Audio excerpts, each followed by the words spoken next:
That's good. Thanks so much, Mark. I appreciate it, and I appreciate everyone's time this afternoon. For those who don't know me, I'm Tom Beeline. I'm the chair of the Committee to Support U.S. Trade Laws, and I'm joined by a number of my fantastic colleagues here to talk a little bit about the importance of the trade remedy laws to manufacturers, producers, growers, workers, and communities all across this country.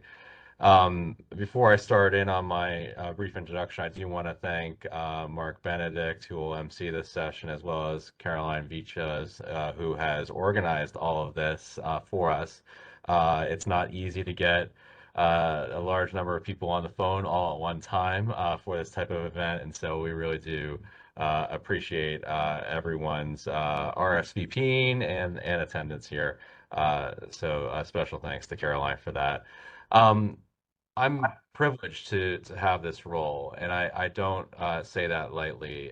When I started my career at the U.S. Department of Commerce, just out of law school, I was struck by the group, the Committee to Support U.S. Trade Laws, who would often come into the U.S. Department of Commerce with new ways of thinking about the U.S. trade laws to address developing 21st century trade challenges that different companies, workers, and communities were facing all across the United States. And um, growing up in that environment, what I realized was that although anti-dumping and countervailing duties may not sound like the most sexy issue or top of mind, and maybe not even front page news, during my career, they would be front page news, and they in fact are front page news. And it's frequently discussed in all parts of the country about the importance of a level playing field. And so,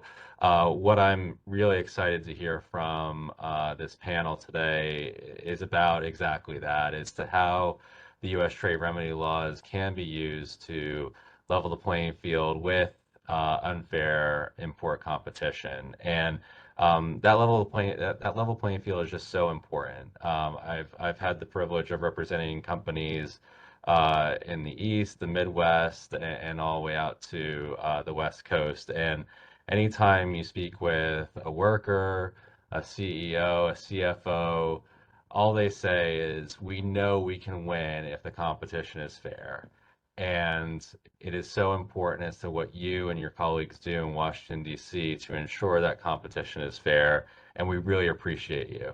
I mean, think about that. They're paying for us to be there to advocate for them, and they're thanking us for that. And that should tell you everything you need to know about how important trade is to people on a day-to-day basis in this country. And so I expect some really fun conversation here from this esteemed group. It's a group that I'm very close with.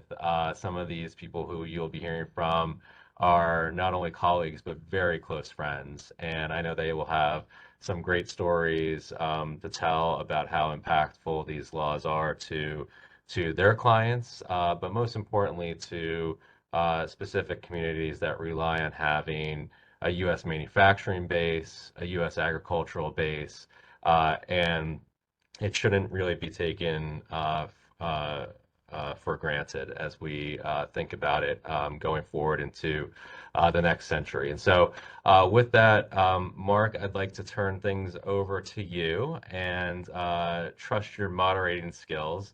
And I will go on mute and off camera, and I will have pen and paper ready for all the things I'm going to learn today from my colleagues here. So with that, Mark, thank you to all, and thank you to the group for doing this.